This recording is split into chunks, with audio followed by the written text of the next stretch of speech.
Hello mga ka-TPC, ngayon naman ay ituturo ko sa inyo kung paano mag-load ng GSAT dito sa TPC gamit ang GSAT Web Loading. Ayan, sa mga baguhan lamang dito sa TPC e-loading business ay panoorin nyo ito. So yung atin pala ilo-load ay GPinoy. Pag GPinoy, isang plan lang po yung ating pwedeng i-load, pero pag GSAT HD naman ay 3 plan ang pwedeng pagpilian ni customer.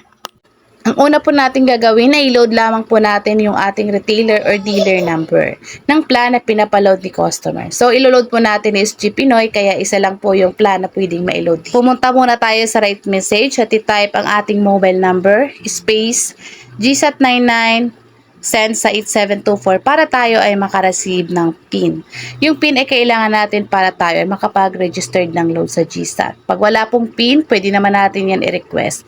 Minsan hindi po talaga dumadating yung PIN. Kailangan pa i-request. Pagka-send po natin yan, ay may dalawa po tayong confirmation na marireceive. Yung isa po ay yung confirmation na galing kay TPC na nabawas na yung load. Pangalawa naman ay yung PIN. Pag meron na tayong PIN ay pumunta naman tayo sa Google Chrome. I-search lamang natin yung GSAT Web Loading. Ayan. Then click GSAT Web Loading. Dito po tayo mapupunta at i-click lamang natin yung GPinoy Web Loading. Ayan, dyan sa box number, dyan po natin ilalagay yung box number ni customer. Tapos dyan sa security code, dyan natin ilalagay yung PIN. Pagkatapos natin mailagay yung PIN tsaka yung box number, sundin lamang natin yung CAPTCHA na nakalagay dyan sa taas. Yung enter CAPTCHA code shown above.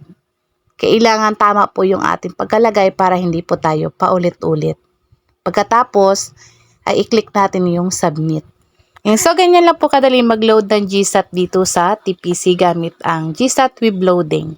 Sana po ito ay nakatulong at maraming salamat sa panonood.